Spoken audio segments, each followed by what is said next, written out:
इधर बिहार में चुनावी साल है और मैदान पूरा तैयार है। क्राइम को लेकर नेता नगरी आपस में वार पलटवार कर रहे हैं। तेजस्वी यादव लगातार हो रहे मर्डर को लेकर सरकार पर हमलावर हैं।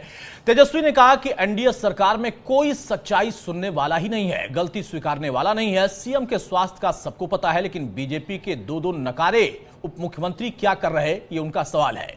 इधर एनडीए सरकार के जिम्मेदार इस पर लगातार पलटवार कर रहे और तेजस्वी को जवाब भी दे रहे हैं। तो बिहार में न सिर्फ सुशासन को लेकर सवाल है, उसके साथ साथ बवाल भी मचा हुआ है। बवाल तेजस्वी की तरफ से भी है, बवाल विपक्ष के साथ साथ सत्ता पक्ष की तरफ से भी है, क्योंकि दोनों तरफ से हार मानने को कोई तैयार नहीं। वो कहते हैं कि नहीं, हम सरकार बहुत बेहतरीन चला रहे हैं, लेकिन घटनाएं हो रही हैं, उस पर पुलिस काम कर रही। लेकिन विपक्ष और खासतौर से तेजस्वी कह रहे हैं कि इतनी घटनाएं जुलाई महीने में जो हुई हैं, ये अपने आप में सुशासन बाबू की पोल खोल रही। बिहार में चुनाव से पहले बढ़ते चुनाव ने सियासी सरगर्मियां बढ़ा दी हैं। एक तरफ तेजस्वी यादव के निशाने पर नीतीश कुमार हैं, तो लगातार हो रहे मर्डर पर नीतीश कुमार ने चुप्पी साध रखी है। लेकिन दूसरी तरफ उनके सिपहसालार लगातार तेजस्वी पर पलटवार कर रहे हैं। डिप्टी सीएम सम्राट चौधरी ने भी तेजस्वी को जवाब दिया है। भयावह स्थिति है बिहार में। टीचर की हत्या होती है, इंजीनियर की हत्या होती है, डॉक्टर की हत्या होती है, वकील साहब की हत्या होती है, व्यवसायिकों की हत्या होती है, ठेकेदारों की हत्या हो रही है, बच्चियों के साथ गैंगरेप हो रहा है, कोई सुरक्षित नहीं महसूस कर रहा है। ये स्थिति बनी हुई है। बीजेपी नेताओं की हत्या हो रही है, प्रतिनिधि जितने हैं जनप्रतिनिधि उनकी हत्या हो रही है, पुलिस की हत्या हो रही है। मुख्यमंत्री से तो अचेत अवस्था में, उनसे तो बिहार संभाला नहीं जा रहा। रिमोट कंट्रोल से तो प्रधानमंत्री संभाल रहे हैं। और बिहार में अपराधी जो है सम्राट बन चुके हैं और विजय हो चुके हैं। बिहार में सुशासन है, कोई ऑर्गेनाइज क्राइम नहीं है।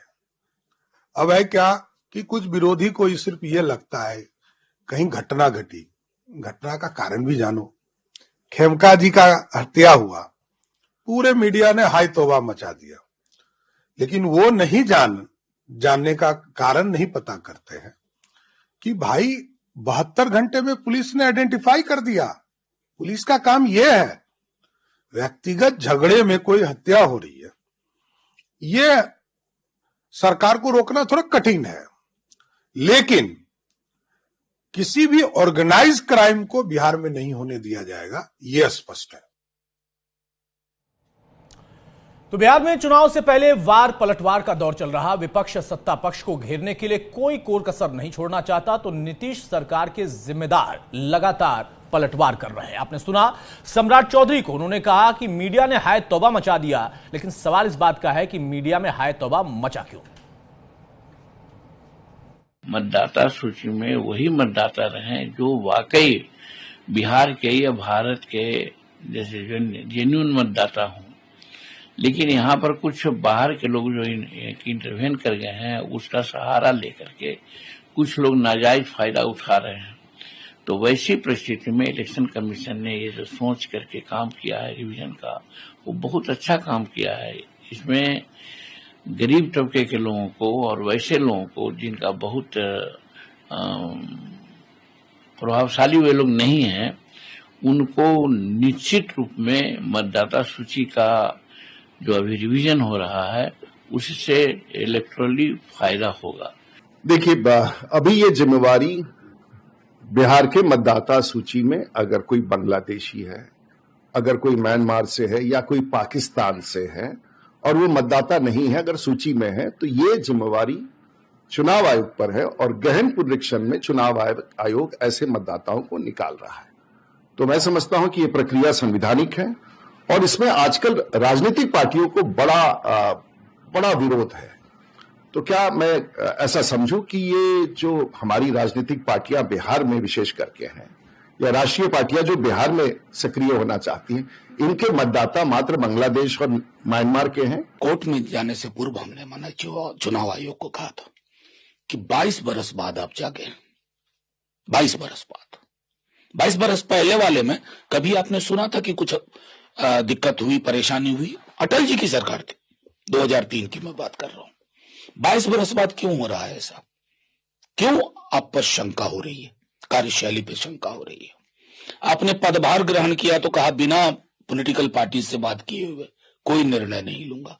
ये कौन सी पार्टी से बात की? सरकार हर घटना पर एक्शन और कार्रवाई कर रही है और घटना रोकने के लिए भी कठोर कदम उठाए जा रहे हैं। जिस भाषा में अपराधी समझेंगे उस भाषा में भी कार्रवाई हो रही है। और आप देखेंगे कि इधर से जो शक्ति बढ़ी है उसका परिणाम भी आने वाले दिनों में अब दिखाई पड़ेगा। ये दुखद दुर्भाग्यपूर्ण है कि अराजकता उत्पन्न करने वाले बीच बीच में सत्ता में आ जाते हैं, जिससे अपराधियों का मनोबल बढ़ जाता है। मुसलमानों को लेकर के और दलित एसटी एससी को लेकर के और ईबीसी को लेकर के आप गंभीर नहीं है, चुनाव आयोग को लेकर गंभीर नहीं है आप।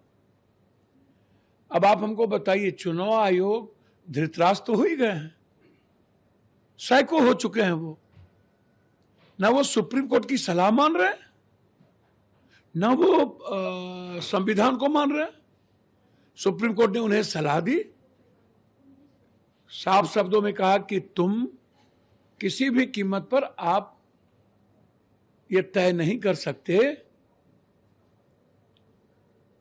कौन इंडियन है कौन इंडियन नहीं है, आप कॉन्स्टिट्यूशन के तहत काम कीजिए। और मेरी सलाह है कि आप इस आधार कार्ड को, राशन कार्ड को, अन्य कार्डों को भी आप उसमें शामिल कर लीजिए।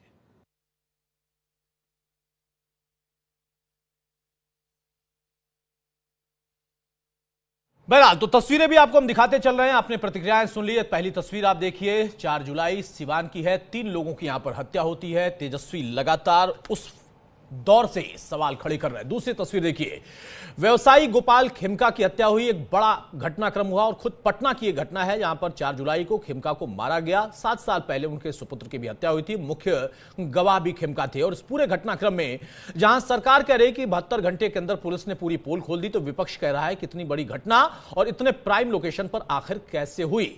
वो क्लब से निकले और जहां पर मंत्री के, अधिकारियों के, जिलाधिकारी के, मुख्यमंत्री के आवास के इर्द गिर्द में अगर इस घटना को अंजाम दिया गया तो सवाल उठना लाजमी है। तस्वीर 4 आपको दिखाएं, डबल मर्डर 6 जुलाई की घटना है। नालंदा में डबल मर्डर से सनसनी हुई और वहां पर भी पुलिस ने तफ्तीश की, लेकिन इसको लेकर सियासत शुरू हो गई। बहरहाल हमारे साथ कुछ खास मेहमान हैं, उनसे मैं आपको तारुफ कराऊंगा, चर्चा में आगे बढ़ेंगे। फिलहाल हमारे साथ भूपेंद्र यादव साहब, बीजेपी के प्रवक्ता जुड़ चुके हैं। बहुत स्वागत है भूपेंद्र जी आपका। भूपेंद्र जी, अभी मैं सम्राट चौधरी को सुन रहा था, अपने दर्शकों को सुना रहा था, उन्होंने कहा कि मीडिया ने हाय तौबा मचा दिया। इसमें हाय तौबा जैसा क्या है? हमने तो खबर दिखाई और जब पुलिस ने पड़ताल की, पुलिस ने खुलासा किया तो हमने वो भी दिखाया। विपक्ष यही कह रहा है कि सरकार या सुशासन, इन दोनों को आप कटघरे में खड़ा करिए, क्योंकि वाकई घटनाएं लगातार हो रही हैं। ऐसा है, आप हमसे भी लेना चाह रहे हैं? हाँ बताइए भूपेंद्र जी।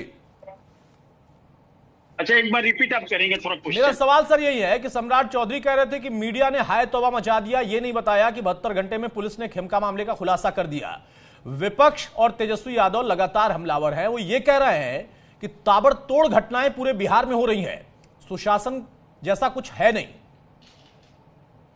ऐसा है, मैं बता दूं भाई साहब कि ये जो ताबड़तोड़ घटना का अंजाम देने का जो कार्यक्रम कर रहे हैं, ये एकदम जो है ना एक सूत्री कार्यक्रम हमारे विपक्षी लोगों का है कि कैसे भी जो है ना इस सुशासन, न्याय के साथ विकास करने वाली सुशासन को जो है ना मतलब किसी तरह बदनाम करो।